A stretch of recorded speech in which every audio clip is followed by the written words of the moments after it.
안녕하십니까. 강합니다. 오늘 우리 아이들에게 들려줄 이야기는 중용에 관한 이야기입니다. 자, 이제 중용은 아시겠지만 그 중국 송나라 주희, 주자에게 시조이시죠. 이 주자께서 우리에게 이제 사서삼경 혹은 이제 사서오경으로 알려진 책 중에 논어, 맹자, 중용, 대학을 사서로 정의하시고 그 해설집과 함께 사서집주라는 것을 집필하셨는데요. 그렇게 해서 이제 알려진 책 중에 하나가 중용입니다. 이 오경에 들어가는 예기 49편 중에 31편이 중용이고 42편이 대학입니다. 그래서 주자께서 이 두 권을 예기라는 책에서 이제 발췌하셔갖고 그 별도로 중용과 대학이라고 정의를 하시고 이를 이제 논어하고 맹자와 함께 동급으로 평가를 하시면서 이를 사서라고 정의를 하신 겁니다. 이 중용을 쓰신 분은 누구냐? 뭐 아시겠지만 공자의 손자이신 자사라는 분이신데 이분은 이제 공자의 제자이신 증자의 바로 밑에 제자이십니다. 공자께서 그리고 또 설립하신 사학의 선생님이기도 합니다. 자, 이렇게 생각을 해보면 공자님을 포함해서 뭐 예수님, 뭐 석가모니, 소크라테스 뭐 등등 지금까지 이제 우리가 알고 있는 성인들로 불려주시는 분들이 있습니다. 근데 이 모든 분들은 사실은 이렇게 집필보다는 주로 이제 사람들을 모아놓고 쫙 이거 푸시고 그리고 이제 그 제자들이 그것들을 이제 모아서 누구 가라사대 하면서 이 책을 만드셨는데 이 사실 따지고 보면 이게 뭐 당신들이 여기저기 돌아다니면서 뭐 이거 풀기도 바빠 죽겠는데 직접 이 당신들이 이제 사상을 직접 어디에 이제 짱 박혀가지고 저수를 했다고 생각하면 사실 일단 성격 잘 안 맞으셨을 것 같고 책 하나 쓴다는 게 사실 뭐 쉬운 얘기가 아닌데 그렇게 뭐 그들의 사상을 풀어놓은 논어, 성경, 불경, 코란 이런 거 지금 방대한 양을 직접 쓰셨다고 하기에는 사실 뭐 거의 불가능한 얘기가 아닌가 뭐 이렇게 생각을 해봅니다. 자사는 이런 이제 할아버지의 사상을 그 체계적으로 나열해서 단순히 그 논어와 같이 어록을 모아놓으신 것이 아니라 어찌 보면 이제 논문 형태로 중용을 저술을 하신 것입니다. 이 중용은 총 33챕터 되어 있고 약간 3,500여 자로 구성이 되어 있습니다. 이 챕터를 나눈 거는 그 주자께서 아마 이렇게 나누신 것 같습니다.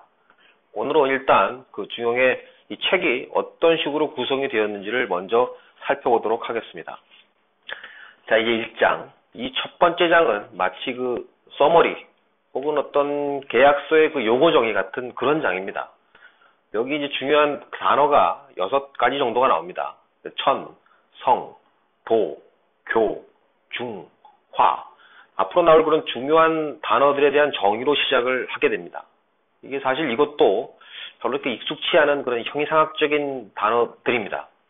여기서 이제 형이상학이란 그 메타피직스라는 얘기인데 뜻으로 보면 어떻게 보면 이게 초월적인 시각에서 어떤 보편적, 전체적인 지식 혹은 아주 근본이 되는 궁극적인 근거를 연구한다는 뭐 그런 학문이라는 뜻인데요.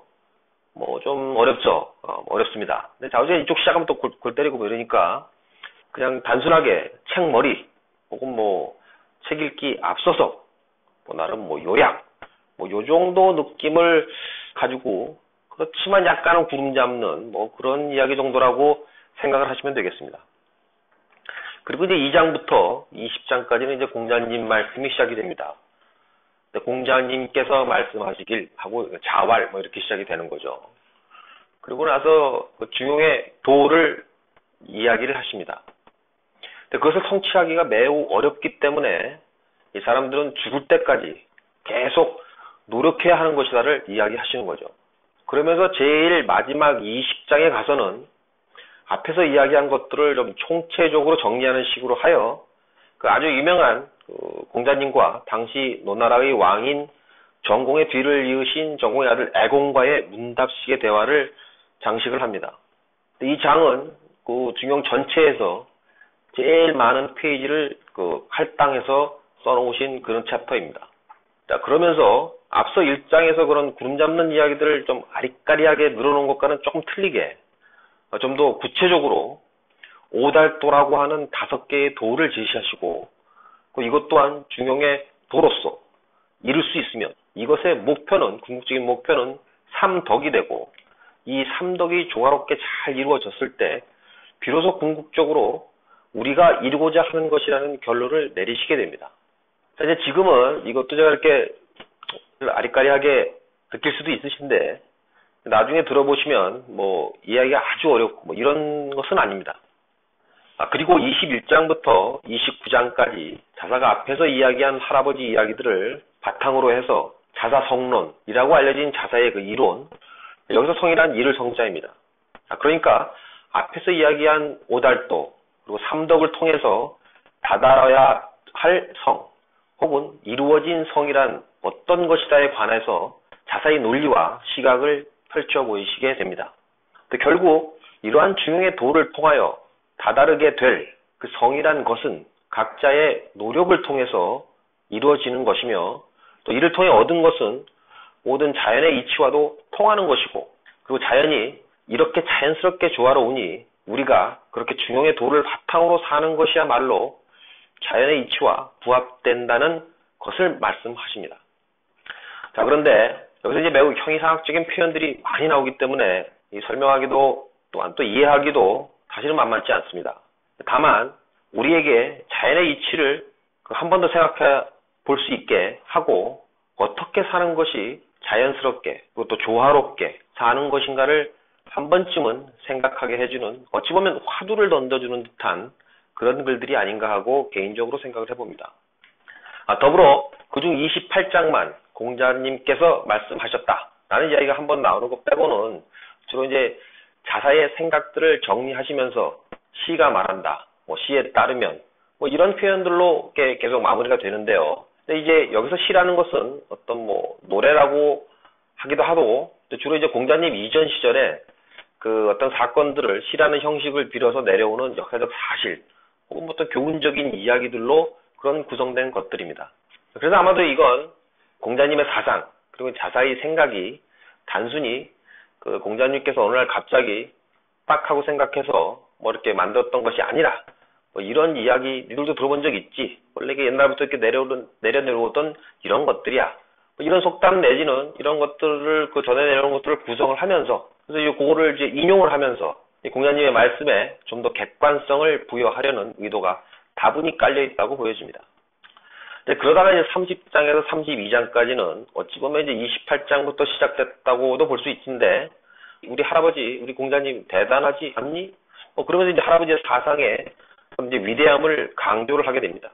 그래서 아마도 이렇게 해서 나름 이제 할아버지를 거의 이제 신격화시키려는 의도가 다분히 있다고 보여집니다. 이제 저만 그렇게 느끼는 것이 아니라 몇몇 책들을 보면 이 책을 이제 나름 오래 공부하신 여러 학자분들도 비슷하게 그렇게 생각하시는 분들이 나름 꽤 많이 있는 것 같습니다. 그리고 나서 이 양반이 이제 머리가 엄청 좋다라고 느껴지는 부분이 제일 이제 마지막 33장인데요. 특히나 이제 자사의 해설이 들어간 21장부터 29장까지 내 논리가 이거야 하면서 이제 먼저 빵 때리고 마치 근거를 대듯이 뭐 나나 우리 할아버지만 이런 이야기 한 게 아니라 원래 이 비슷한 논리에 이런 시가 있었거든 하면서 또 많은 사람들이 공감하는 이야기들로 주로 이제 마무리를 하는 것에 반해서 이 마지막 장은 마무리 냄새를 확실하게 이제 보여주는 거죠. 그래서 앞에 장들하고는 반대로 시작을 먼저 시를 인용해서 시에서는 말이야, 군자는 뭐 이런 거야 하면서 군자의 어떤 덕목으로 인간으로서 이렇게 사는 것이 맞는 거야 하는 것들을 자기의 논리가 아닌 시의 인용을 통해서 이제 보편타당의 객관적인 시각들을 이제 예를 이제 늘어놓게 되는 거죠. 근데 이제 제 말도 좀 어려워지는 것 같은데, 어찌됐든 좌우지간 그러다가 정말 맨 끝마무리에 가서는 결국 이게 자기 할아버지와 공자님과 자기가 지금까지 이야기한 거랑 같지 않니? 안 그냥? 이런 식으로 마무리를 하시는 거죠. 자, 그리고 그 마지막에 역시나 이제 잊지 않고 이제 할아버지 멘트 하나를 살짝 끼워 놓으면서 그 할아버지에 대한 지극한 존경을 다시 한번 강조하면서 이제 끝을 맺게 됩니다. 정말로 이 책은 그 나름의 어떤 스토리라인을 가지고 쭉 풀어나가면서, 스토리를 이제 처음 우주 뭐 이런 식의 어마무지한 큰 주제를 가지고 시작해서 살살 좁혀 나갔다가 다시 넓혀 나갔다 하면서 그런 화두를 시적인 표현들을 통해서 던져주는 그런 책이었던 것 같습니다. 물론 이제 중간중간 워낙 좀 형이상학적인 표현들이 좀 많다 보니까 읽는 독자에 따라서는 서로 다른 해석도 충분히 나올 수 있기 때문에 저 또한 이제 저자의 의도를 매 문구를 정확히 이해했다고는 좀 말할 수 없을지도 모르겠습니다. 다만 이 책을 통해 저자는 이런 이야기가 하고 싶었구나 정도의 어떤 감은 혹은 맛이라고나 할까요? 이런 거는 충분히 느꼈던 것 같고 이를 통해 내 인생이 과연 저자가 이야기하는 중용의 도를 어느 정도 실천하면서 살아왔었는지 그리고 어떻게 사는 것이 정말 잘 사는 것인지를 생각해 볼 수 있는 어떤 계기가 되었습니다. 또 이로 인해서 우리 아이들에게 분명히 좋은 영향을 미칠 건덕지가 될 만한 것들을 나름 많이 건졌다라고 생각이 드는 것만으로도 사실은 이 책은 이 시대를 살아가는 한 인간으로서 그리고 이제 아이들에게 뭔가를 전달해주고 싶은 아버지로서 분명히 한 번쯤은 꼭 읽어볼 만한 가치가 충분히 있는 책인 것만은 확실한 것 같습니다. 자, 어쨌든 간에 오늘 아이들에게 어떤 중요의 차례만 얘기해주면 그것도 좀 우습고 하니까 일단 맛보기로 오늘은 이제 중요의 1장만을 가지고 이야기를 한번 해보도록 하겠습니다. 다만 그 내용이 1장이 특히 매우 형이상학적이기 때문에 아이들에게 이제 어떻게 전달을 해야 할지는 상당히 좀 고민스러운 그런 장이기도 합니다. 일단 들어가기 전에 일단 이게 한자로 쓰여진 것이기 때문에 내용을 이해하는 것이 물론 중요하지만 근데 이제 솔직히 일단 우리 언어와 정서적으로 좀 해석하는 것부터 좀 만만치는 않습니다. 그래서 이제 옆으로 잠깐만 세가지고 한 가지를 말씀드리고 싶은 게 제가 이제 좋아하는 중국 시 중에 이태백의 월화독작이라는 시가 있습니다. 거기 처음 나오는 구절이 화간 일호주 독작 무상친이라는 문구가 있습니다. 이게 해석을 하면 꽃들 사이에서 술 한 병을 들고 대작할 친구가 하나 없이 나홀로 술을 마신다. 멋있는 말이죠. 근데 이제 여기서 제가 이제 말씀드리고자 하는 거는 뒤에 그 독작 무상친 5글자인데요. 독, 혼자란 얘기죠. 작, 마신다는 얘기고, 무, 없다는 얘기죠. 상친, 상대할 친구 이런 얘기입니다. 이것도 해석을 하려 치면 이게 대작할 친구가 없어서 어쩔 수 없이 혼자 마신다는 이야기인지 아니면 혼자 마시니까 대작할 친구가 다 도망가서 없어진 건지 아니면 이제 친구 없이 혼자 한잔 하니까 정말 기분이 좋다는 건지 이게 사실 좀 애매하다는 겁니다. 이제 한자가 워낙 이제 뜻글자다 보니까 어떤 때는 이제 동사, 어떤 때는 명사 왔다 갔다 하는 경우도 있고 그런데 특히나 이제 문어체의 경우에는 어디서부터 어떻게 해석하는 게 맞는지 좀 헷갈리고 그런 경우도 있습니다. 특히나 이제 문어체에서 이제 주어를 막 빼버리면 정말 헷갈리게 되죠. 그런 경우도 많이 있고요. 그래서 대충 이제 중용이든 논어든 뭐든 이제 한자로 되어 있는 이 고전들은 이분 중국 사람들조차도 사실 이제 잘 이해가 안 가는지 해설집들이 이제 많이 나오고 그럽니다. 근데 대충 이제 그걸 감안하셔서 이해가 바로바로 팍팍 안 꽂히더라도 쪽팔린 거 하나 없다. 이런 거를 이제 말씀드리고자 합니다. 자, 그럼 이제 오늘 중용 제1장의 첫 문구. 어려운 얘기입니다. 천명지 위성, 솔성지 위도, 수도지 위교. 이제 많이 구름 잡는 이야기처럼 들리는 아주 어려운 이야기인데요. 자, 우선 일단 그대로 해석을 하면 천명지 위성, 천이 명하는 것, 그것을 일컬어 성이라 하고 솔성지 위도, 성을 따르는 것, 그것을 일컬어 도라고 하고 수도지 위교, 도를 닦는 것을 그것을 일컬어 교라 한다. 역시 여전히 막막하죠. 자, 하늘이 명령을 한다. 이게 내가 하나님을 믿는 것도 아니고 그래서 그런지 지금까지 살아오면서 나만 그런 건지 모르겠지만 하늘이 나한테 얘기해 준 적 지금 여태까지 살면서 한 번도 없었던 것 같고 주위에 이제 제 친구들 중에 이제 그런 소리 가끔 하는 애들이 있는데 걔들 보면 이제 주로 이제 환자들인 것 같고 자주에 이게 개소리 저한테 개소리 들린다 얘기죠 결국은. 근데 이게 천이 뭘 이야기하는 건지 그 천이 뭔가 저한테 오다를 때린다는데 그건 또 뭔지 또 이제 그리고 이게 성이라고 하는데 도대체 내가 아는 성이라고 그래봐야 섹스, 남성, 여성 이런 건데 이건 또 뭔 얘기를 하자는 건지. 도는 우리 집 앞 길 앞에 도고 그리고 이제 태권도의 도 이것도 도인데 이거 무슨 도를 이야기하는 건지 또 이게 문맥상 교라고는 하는데 이게 가르친다는 건지 배운다는 건지 이것도 좀 헷갈리는 것 같다는 거죠. 어쨌거나 제일 첫 문구에는 천명, 성, 도, 교 이 네 가지에 대한 정의와 이것들이 어떻게 엮여지는 그 관계를 이야기한 것만큼은 분명한 것 같습니다. 이 첫 문구를 함께 이어지는 그 1장 전체의 내용과 한번 연결해서 한번 해석을 해보면, 여기서 그 천명지 위성이란 하느님의 명령을 따르는 것이 성이다라는 해석이 나오지만, 이보다는 원래 그 인간의 감정, 그 희노, 애락 같은 그런 감정이 있죠. 뭐 슬프고 뭐 이런 것들. 이런 걸 가지고 원래 태어나는데, 이게 하늘이 내려준 인간의 성이라는 거고, 요럴 때는 요렇게, 그리고 저럴 때는 저렇게, 요렇게 표현되는 것이 도인데, 그리고 이제 그 도는 계속 가르침, 즉 학습을 통해서 계속 닦아나가는 것이다. 이 정도의 해석이 나옵니다.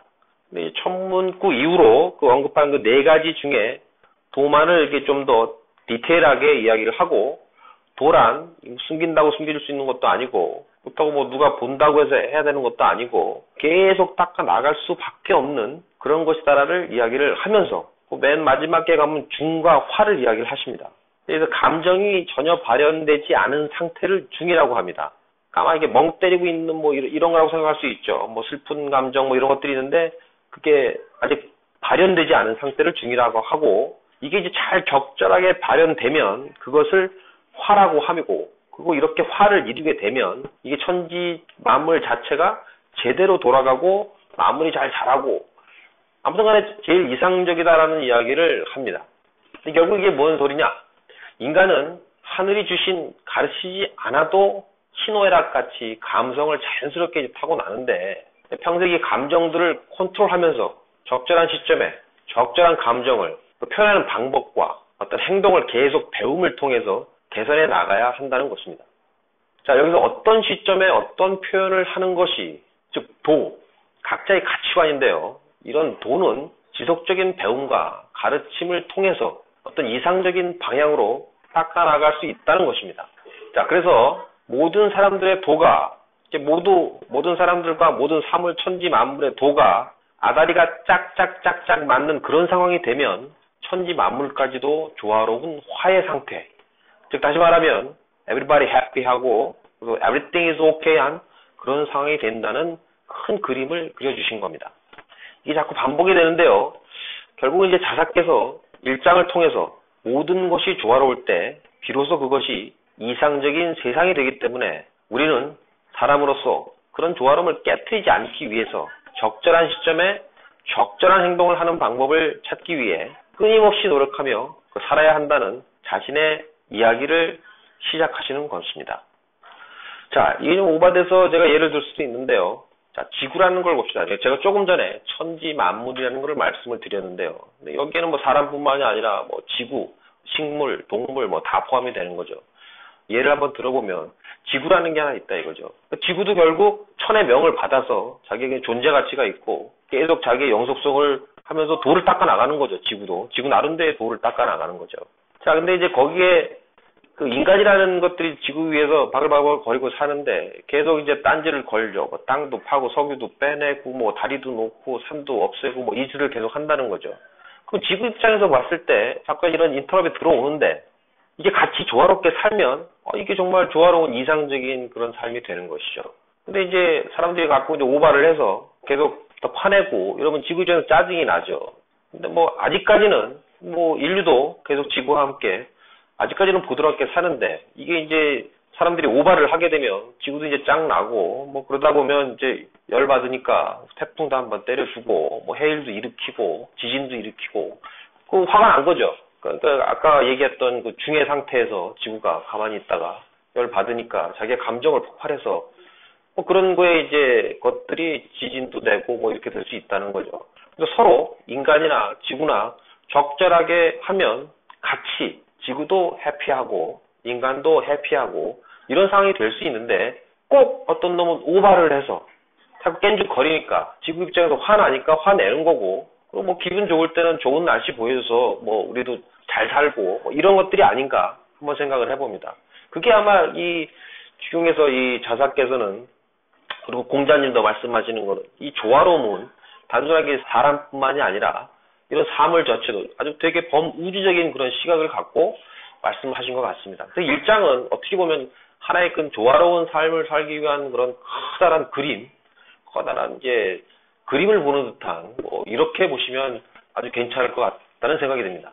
자, 이제 어찌됐든 이렇게 1장에서는 중용이라는 말 자체가 아예 단어가 아직 안 나오고 이상적인 세상을 만들기 위해서는 인간의 역할이 있다 정도.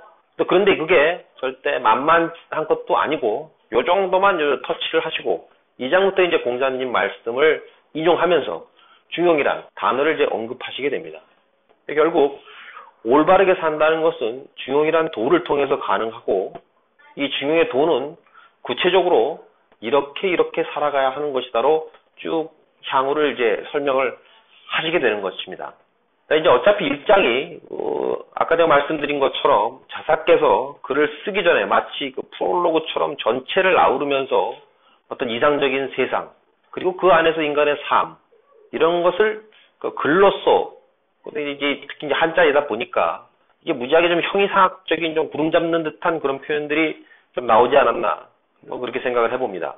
자, 2장부터는 그나마 좀 구체적인 표현들이 나오므로 좀 더 쉽게 접근할 수 있으리라고 생각되면서 앞으로는 몇 챕터씩 크게 묶어서 너무 형이상학적인 부분들 아예 제껴가면서 그렇게 풀도록 하겠습니다.